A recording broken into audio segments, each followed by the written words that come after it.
All right, Wednesday's Culture Wars. I'm Robert Kerr alongside Jason Davis. There was an interesting tweet following Inter Miami's trip up to NYCFC. There was a TIFO with some name calling regarding plastic fans, and we want to ask the question: just how plastic is American soccer? Fans, clubs, all the above. Let me read this out for anybody who's listening. It says, "If my club exists," this is Grace Robertson. Let me get the context. I should probably do that first, right? The context for this tweet. All right. So as you I guess mentioned, that's my job. I'm the host. I should give the context. Grace Robertson okay. threw that out there. There you go. Okay. So, well, first of all, as you said, Inter Miami went up to New York and played at Yankee Stadium, and NYCFC had a tifo, and the tifo was Barbie themed, and basically said, "Don't be plastic," and this led Grace Robertson to say something, right, about the nature of NYCFC fandom. "If my club existed as a franchise spinoff of another club on the other side of the Atlantic for purposes of sports washing by an autocratic petrostate, I would probably act less smug about it." Now, this feels like one of those things that you kind of have to be very online in a football way to understand. Robert, this is, you have to parse every part of what Grace said, because it all relates to varying, like, obviously this is a reference to City Football Group, and NYCFC being part of the multi-club outfit that is City Football Group, and then City Football Group being backed by Emirati owners, hence the petrostate, and this is sports washing of the UAE and the politics and the environmental impacts of the petro money that they, or the petroleum products that they, like, all that stuff is baked into this, right? It's pretty complicated when you kind of try to figure it out. We were talking about a soccer bubble earlier in the show, and definitely all these layers of context is definitely in the bubble stuff. Yeah, it is. And I thought this was interesting as something to bring up, because what Grace is saying now, she is taking a shot at NYCFC fans in particular. Like, don't be so smug about calling Miami fans plastic because they jumped on board because of Lionel Messi, right? That's the implication here. You only jumped on board because Miami signed players like Messi and Busquets and Alba and Suarez. And she's saying, don't be smug because your team is an outpost of City Football Group. And there's lots of things that we could ask about this. The simplest way to say it is, how plastic is American soccer? Because clearly here you have Inter Miami fans who are being labeled plastic because they've jumped on the bandwagon with the world-famous superstar having joined the club last season. But you also have this notion of NYCFC fans being plastic because they're supporting a club that is only, in some people's minds, a minor league outfit that is subservient to the top of the ladder club back in England, in this case, Manchester City. And we've already mentioned this today, right? Because Friedkin's going to buy Everton. They also own Roma. We've got this situation where players are going between these sister clubs, or these clubs that are owned by the same entities. And it certainly robs a club of a sense of agency, right? It's not standing on its own. It doesn't feel that way. Right. And I think in the case of a Girona, which really didn't have a moment before the last couple years, so you could argue Girona doesn't get this unless City owns a portion of Girona and sends players to Girona who can help Girona make the Champions League out of La Liga. Right. That's something that Girona fans, can they look too closely at this? Can they look to a gift horse in the mouth, in the gift city in the mouth in this case? But there's still this notion of Girona having history, having been around for a long time. European roots are much deeper. And here in the United States, we have clubs that are 5, 10, 15 years old. Obviously, we have some that go back to the beginning of MLS, but that's not NYCFC. NYCFC, despite their plan, still does not have their own stadium. They still very much look like they are just an outpost, a franchise, a minor league club of Manchester City. And so, should NYCFC fans feel chagrined by that? Or should they not be fans at all? Should people refuse to become fans of these clubs because they don't fit our model in our head of what a club is supposed to be, But that model, of course, is a function of how European football has operated for the last 150 years, and we just don't have that history. We just don't know. We just don't have that past to build on.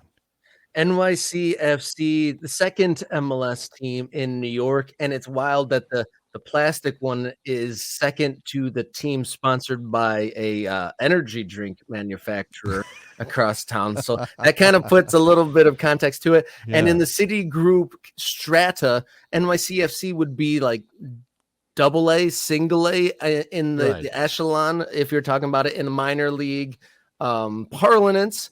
I mean, because, you said a standout player that isn't a legend that's, coming to retire or to lead their final seasons or final kicks of the ball there, if they are, advancing and becoming a player of value, they're going to go away to Girona or one of the other City Group owned teams. And so it's hard. I guess it's in my mind, it would be hard to root for that unless that team NYCFC was literally my neighborhood club and I lived in that neighborhood by Yankee Stadium and that was truly mine. It would be hard for me to throw a lot of energy, passion away. It might be a nice day out for an odd game here or there, but to actually like throw your true passion and commit to your fandom, it would be very difficult for me.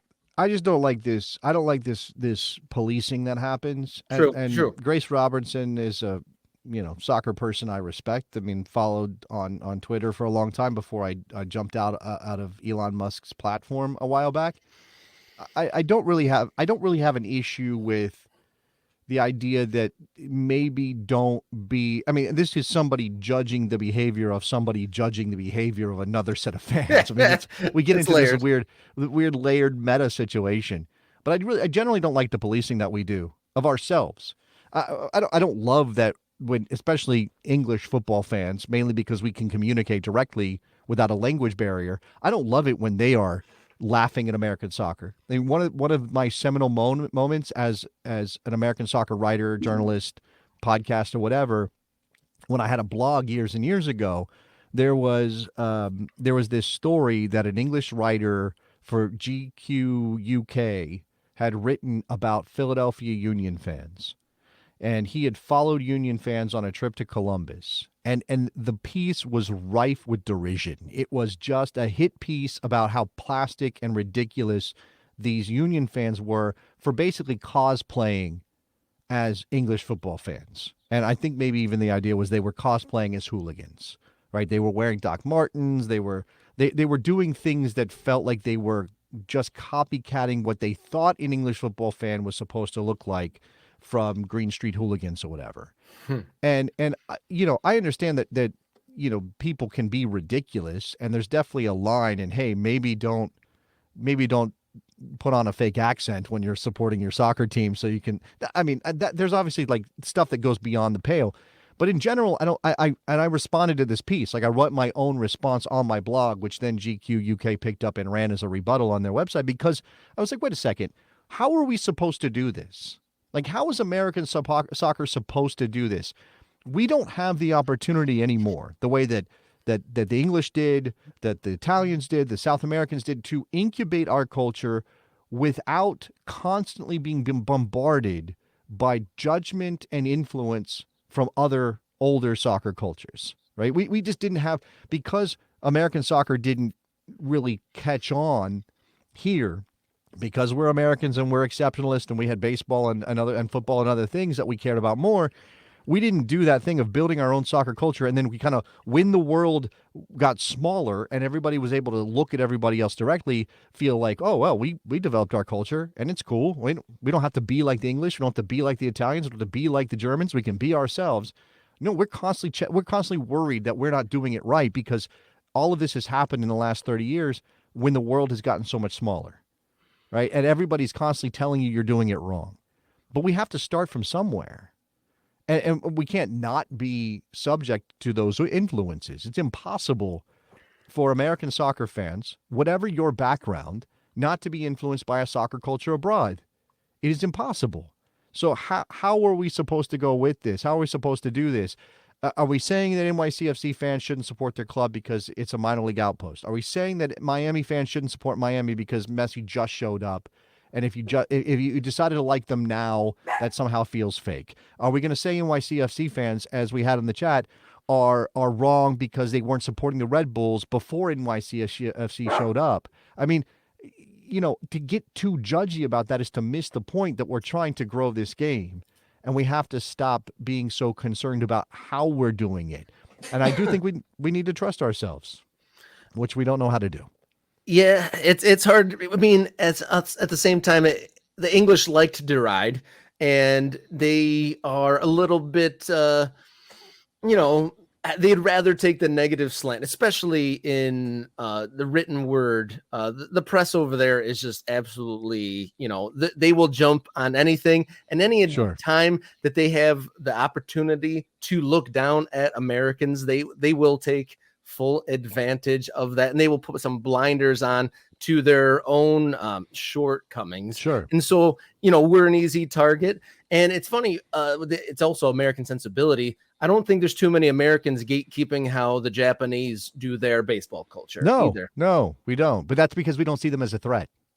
That we don't see Japanese baseball as a threat to the predominance of Major League Baseball or to American dominance within the game. And to that point, we don't care who wins the World Baseball Classic. American baseball fans don't care who wins the World Baseball Classic because we don't see it as a referendum on American dominance in the sport. We just take that for granted. That's a baseline principle belief that Americans are the best at baseball. We invented the sport. We've got the best league. Of course, we're the best at baseball. Do we get weird about the Dominicans having more players per capita than we do? Yeah, sure, probably sometimes. But generally speaking, we just kind of assume we're good. We don't have to be worried about this because we're confident in our place in world baseball. That is not the case in soccer. And the English, 10 Americans now own Premier League teams with the freaking deal going through with Everton. There's more and more American influence on the English game and on world football in general every single day, and there's a resentment there. And I get that on some level. Like, I understand why you would be a little bit hackles raised if you're an English football fan, and suddenly everything happening is a little bit more American than it used to be. And as you said, they generally like to take shots at Americans, but that's this weird relationship which goes well beyond soccer that we have with English culture and English people and colonization and all that stuff, Robert. It's all mixed in. I just think it's interesting that we as American soccer fans and we want to be like Europe, but we don't want to allow the process to happen naturally. We cannot do anything but seem to want to grab onto somebody else's culture and copycat that culture. And anything that feels too American is very much the wrong thing to do, right? You can look at every American soccer club of note, and they'll do something that people think of as more American than European, and that's the thing that will get derided the most, that will get criticized the most. And it is frustrating if you're sort of an observer of all this stuff and you just want to see us fall in love with the game in a way that allows us to enjoy it rather than constantly checking our shoulder to see if we're doing it right. The analogy that kind of comes to mind, English soccer kind of might be the seniors in high school. They've been there. They've been doing it a long time. They know the school songs. They know who all the best players are. And the American fan culture, kind of like the dorky freshmen coming in. They're getting their feet wet. They're not quite sure who they are yet. They are taking examples from their elders, maybe using some of them, but maybe we're a freshman that of mixed background. We are, we don't know if we're chasing the Hispanic roots. We don't know if we're trying to chase the European roots, still trying to find the footing, but also in that as being the freshman, also maybe a little modesty with those years might come their own natural way of going through and navigating their school or their soccer culture. Yeah. Well, I don't know. It's fascinating. Fascinating sort of mix of all these things. So that's your final note. You're like, Well, I guess so. Well, I mean, look, we're saying how plastic is American soccer, and if I have to make a clear statement about it, it's super plastic. But that's only because we haven't had time for it to harden into anything else, to change into anything else, right? And when we say plastic, obviously you can get into a debate about what that even means. Obviously, plastic in an English context simply means that you're not really a fan. You're a temporary fan. You're only doing it because you're chasing the glory of a winning team or because you're following a player. And again, those judgments of what is a good, correct fandom, almost always those things exclude people in a way that is bad for American soccer. And certainly they're just judgy in a way that robs people of their agency and robs people of their right to choose. I mean, I will say that I used to be one of these people when it came to American sports who would judge somebody if they said, "Oh yeah, I'm a Chicago Bulls fan." I'd be like, "Oh yeah, where are you from?" "I'm from Oklahoma. I'm from Texas. I'm from California." "Why are you a Chicago Bulls fan?" We all know why. People were Chicago Bulls fans who weren't from Chicago. And I'm like, that's not how fandom is supposed to work. You're not from there. You have no connection. But why not? Why not? Particularly if you come from a place, and this is very true of American soccer, if you come from a place that doesn't have a team or doesn't have a team that feels like it's big enough or interesting enough. And I do love that idea that we should be local supporters of what we've got in our backyard. Please support local soccer 100%. But I can't really judge somebody having grown up in an American American sports environment, rather, where we've got the NFL on every Sunday in the fall with the impossibly big show and massive this and massive that, best athletes in the world, the NBA, Major League Baseball. I can't really blame somebody if they're like, well, I don't know if I want to go out with 2,000 other people and watch a bunch of guys run around and play on a plastic pitch. Speaking of plastic, like I can understand if those people prefer to express their fandom by watching something on television that is a little bit more down the line culturally and professionally. I can't disagree. Some humility at the top and also acknowledgement of the grassroots that's going down in the lower leagues, I think is relevant as well. Because I do think there's a lot of people on the ground in these small towns, the summer league teams, and then the USL and the NISA teams. I'm sure there's lots of passion and unique culture being built in those small towns across the United States. Yeah.